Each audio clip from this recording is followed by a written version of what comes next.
I dag vil jeg gerne lave en sildebensflætning på Adille, så jeg tænker, at vi bare går i gang nu. Sådan, så vi starter bare med at ræge håret.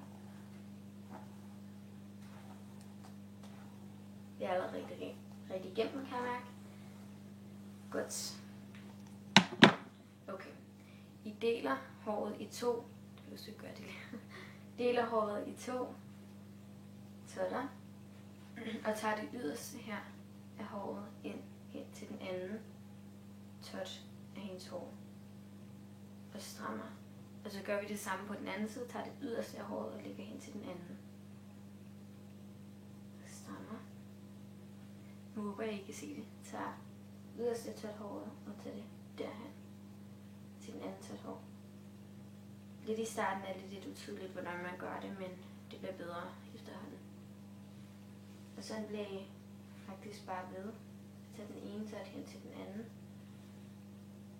Det er faktisk ikke så svært, og jo for nogen af det, men når man ligesom er kommet ind i det, så er det ret nemt.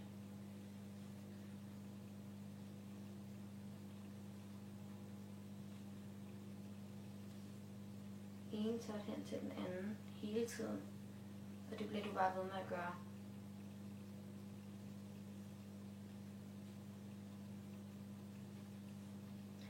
Jeg vil sige, at I skulle starte med at gøre øjer på noget hår, der er lidt kort, eller ikke lidt kort, eller sådan kort, ja.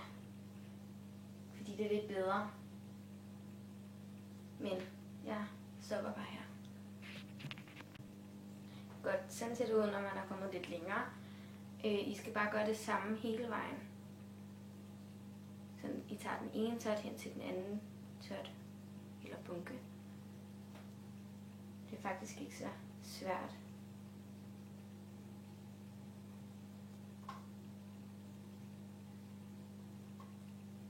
Så. Okay, når I er færdige, og I har taget elastik i håret, så kan I ligesom godt løsne den sådan lidt ved at tage de to totter og løsne lidt fra hinanden, så bliver den lidt flottere. Så det er ikke sådan, ser sådan ud, som om at det lige er blevet lavet. Det må godt se sådan lidt grumset ud, synes jeg, i hvert fald i hverdagene. Så synes jeg, det bliver rigtig flot.